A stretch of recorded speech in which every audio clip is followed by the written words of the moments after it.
प्रशासन में बैठे हुए लोगों को लेना पड़ेगा। और वह जो कह रहे हैं कि एनएसयूआई के लोगों ने किया है, तो एक प्रश्न आप सबको भी पूछना चाहिए। मैं मीडिया के साथियों से आग्रह करता हूं कि गृह मंत्री उनका, दिल्ली पुलिस उनके अंडर में, दिल्ली विश्वविद्यालय का प्रशासन उनके अंडर में, यहाँ पर जो है एलजी उनके हैं, देश में सरकार उनकी है, पूरा का पूरा जो है उनकी हेजमनी है। उस वक्त जो है वो अपने वायलेंस को जस्टिफाई करने के लिए अनर्गल और झूठे आरोप लगा रहे हैं। हम आप सबके माध्यम से दिल्ली विश्वविद्यालय के विद्यार्थियों को और देश को भी, क्योंकि दिल्ली विश्वविद्यालय का सवाल अब सिर्फ विश्वविद्यालय का सवाल नहीं है, ये देश और समाज का भी सवाल है। हम आप सबसे यह आग्रह करते हैं और आपको आश्वस्त करते हैं कि आप धैर्य रखें, कोई भी परिस्थिति हो जाए, जो हमारा विचार है, जो हमारा एजेंडा है, उससे हम 1 इंच पीछे नहीं हटेंगे। और एजेंडा हमारा ये है कि इस बार पहली बार मैं आपको ये कहना चाहता हूँ कि दिल्ली विश्वविद्यालय में विमेंस एजेंडा लाया गया है। और उस एजेंडे की सबसे खास बात यह है कि महीने के 2 दिन, कम से कम 2 दिन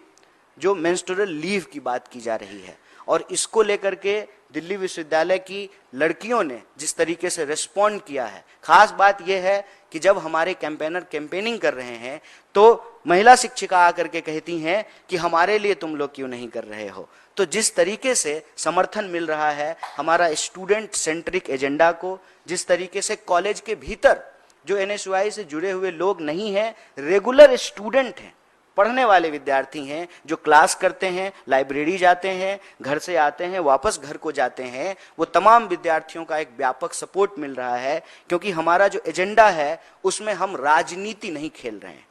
हमारे लिए ये नहीं है कि दिल्ली विश्वविद्यालय का चुनाव जीतें और तुरंत से जो है भाजपा में मंत्री बनने का जो है विकल्प खुला हुआ है। जो सरकार में होते हैं उनके प्रति यह आकर्षण स्वाभाविक है, लेकिन हम तो विपक्ष में बैठे हुए हैं और लगातार इस देश के मुद्दों पर बात कर रहे हैं। और आप हमारे पैनल को भी देखिए, हमारा पैनल साधारण किसान बैकग्राउंड के बच्चे हैं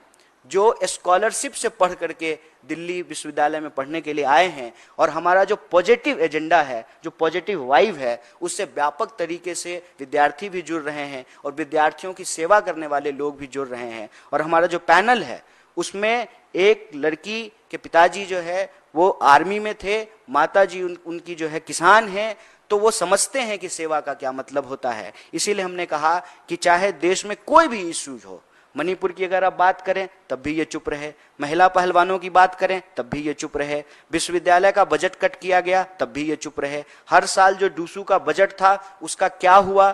दिल्ली विश्वविद्यालय ने उस बजट को क्या किया, उस पर भी ये चुप हैं। और जब चुनाव नजदीक आ गया है, इनको लगता है कि हम हार जाएंगे और सरकार में जो बैठे हुए लोग हैं उनके सामने एबीवीपी के जो नेता हैं उनकी इज्जत जो है वो दांव पे लगी हुई है। तो जो उनका असली कैरेक्टर है ना, कहते हैं ना कि परीक्षा के वक्त लोगों का असली चरित्र बाहर निकल जाता है, तो ये जो ज्ञानशील एकता का दावा करने वाले हैं उनकी अज्ञानता, अश्लीलता और अराजकता सामने आ गई है। क्यों? क्योंकि उनके सामने एक डेमोक्रेटिक पैनल है, जो पैनल इस बात को सुनिश्चित करने की कोशिश कर रहा है कि चुनाव का परिणाम चाहे जो भी हो, हम विद्यार्थियों के लिए जैसे सतत लड़ते रहे हैं हम आगे भी लड़ते रहेंगे। और आप लोगों के नोटिस के लिए बताना चाहता हूं, जब पहलवान आंदोलन हो रहा था ठीक उसके बगल में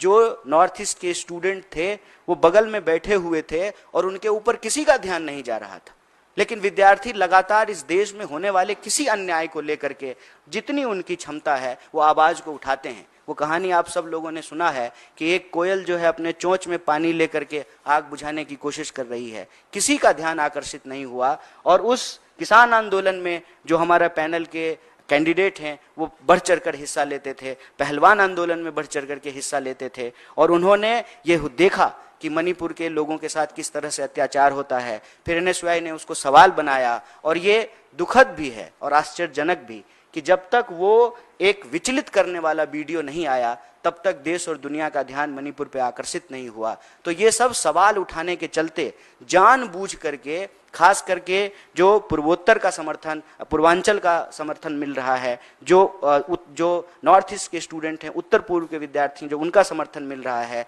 साउथ के जो संगठन है, मैं आपकी जानकारी के लिए बता दूं, जो मैत्रेयी ऑर्गेनाइजेशन है केरला का, उसका जिस तरीके से समर्थन मिल रहा है, तो एबीवीपी कहीं ना कहीं घबराई हुई है और जो हमारा पॉजिटिव एजेंडा है, मैं बार बार कह रहा हूं, उसको डिरेल करने की कोशिश कर रही है। तो हम बार बार कहते हैं कि वो सब कुछ, तमाम कुछ लगा लें, पूरी ताकत लगा लें। एक तरफ शासन और प्रशासन है, सरकार है, और दूसरी तरफ विद्यार्थी हैं, और विद्यार्थियों का यह प्रथम धर्म है कि वो शिक्षा के बुनियादी अधिकार की रक्षा करें, और सरकार का भी यह कर्तव्य है कि वह शिक्षा